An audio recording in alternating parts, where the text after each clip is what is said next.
I may never really clearly have an understanding of. I think I can help with that.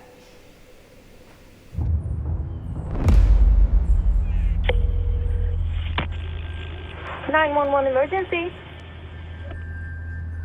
There's a police officer who's told to report to a house in Pasadena, Texas, which is outside of Houston. It's a very conservative town, blue-collar workers, chemical plant workers. We didn't lock our front doors at night.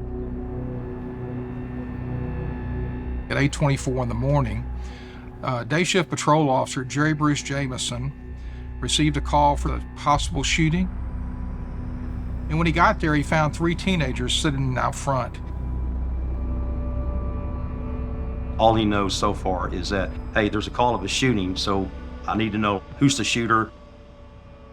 One of the boys said he had shot someone, and Officer Jamison went inside and found someone deceased inside the house. Detectives arrived. Sergeant David Mulligan told me that he went into the house. He sees a naked adult male laying down in the hallway with obvious bullet wounds. One to the back, one to the shoulder. When you turned him over, he was shot once in the forehead. Mulligan located the driver's license and was able to identify the victim as 33-year-old Dean Corll. There's something weird here. They go into a back bedroom and they find an array of evidence that is really disturbing. They find a piece of plywood that's 2 feet by 8 feet long that's got some holes drilled into it. They find plastic sheeting that's on the ground. And they find restraints and some sex toys. Mulligan, the first thing going through his mind is, I got a dead guy here, 3 kids outside that said they shot this guy. I have all this stuff in here that's, wow, what the hell is going on?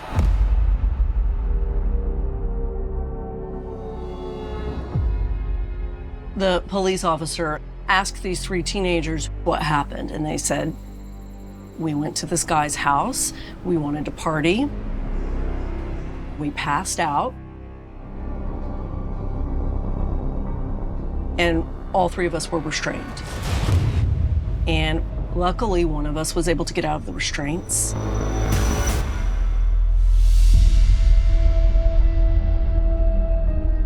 Elmer Wayne Henley told the detectives that he had killed the man with a .22 caliber handgun and had done it in self-defense. Mulligan first thinking that, hey, here's a guy that actually, from the looks of this, saved his friend's life and probably his own. How did it feel to say you killed a guy?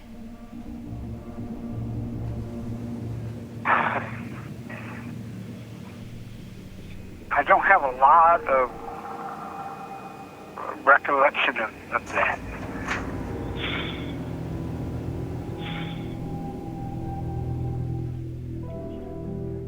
They always have pushed me, pull you with this, everybody tells their own self-serving narrative.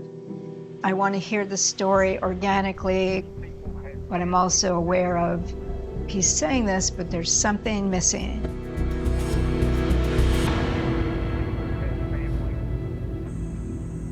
He's talked about having killed some kids and buried some bodies at a warehouse in Houston.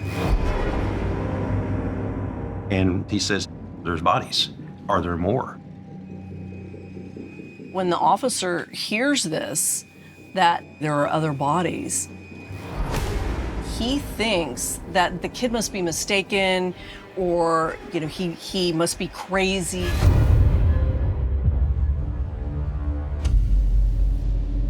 At the time, the Pasadena Police Department, as well as the other agencies around the United States, had no really experience on mass murders of this magnitude.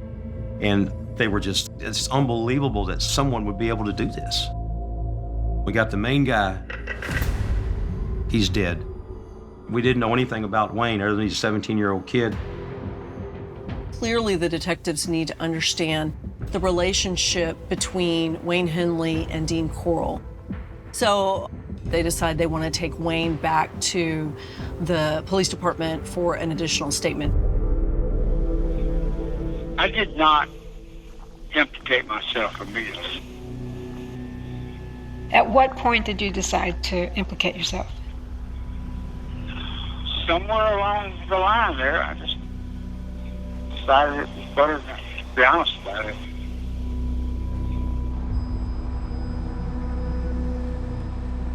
Wayne Henley gives them a story that they cannot believe.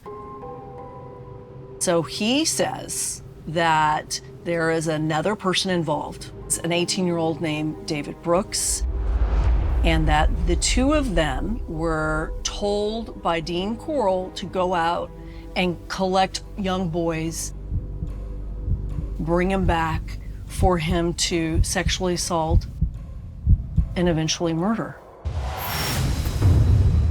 So David Brooks very likely saw Wayne and thought, that's a good candidate.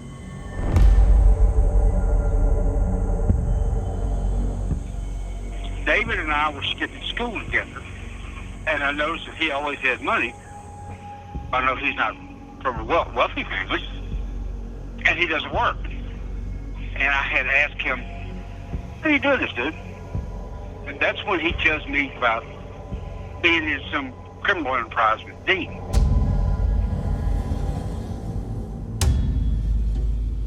Then later on, David tells me, we're going to come get you. Just don't tell anybody where you're going. And so they drive around. The dynamic kind of changes.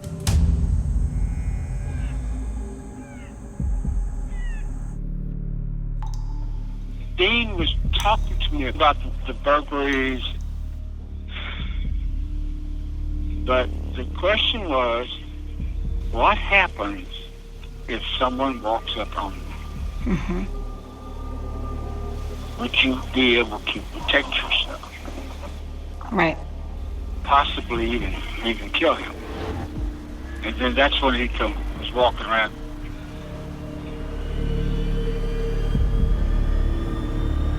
I don't know if he had the knife in his hand or he had laid it down. It's there. Mm-hmm.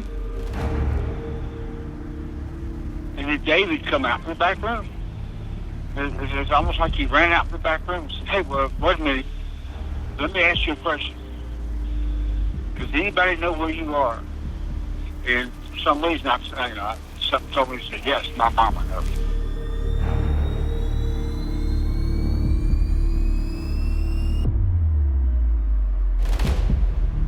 About 10 minutes later, I'm on my way home.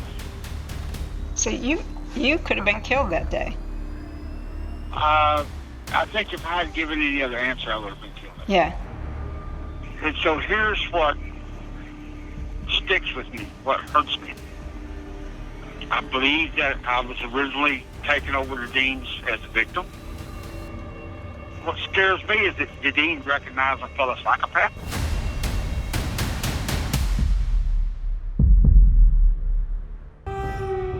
Wayne also confessed to having personally murdered 6 of the victims and helping Dean Corll to dispose of those.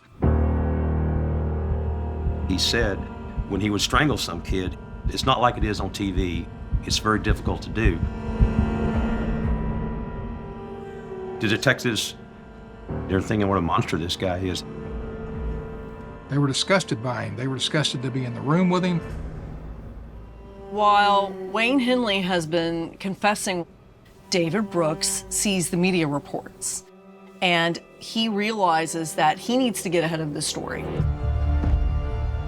When Wayne sees David Brooks at the police station, Wayne says, maybe I better go ahead and tell you everything. Did you realize you'd be going to prison?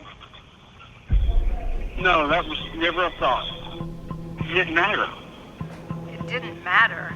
How could you not imagine this is what you face now? It was never in my mind. I was doing exactly what I needed to do.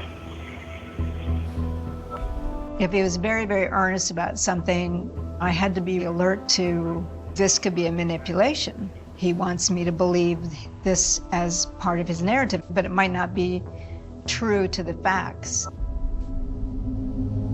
And you wanted to be a state trooper. Yes, I did that too, yeah. You seem to gravitate toward things that are protective. Yes. I have a hero complex. Why? What does that mean to you? I'm always going to save the day.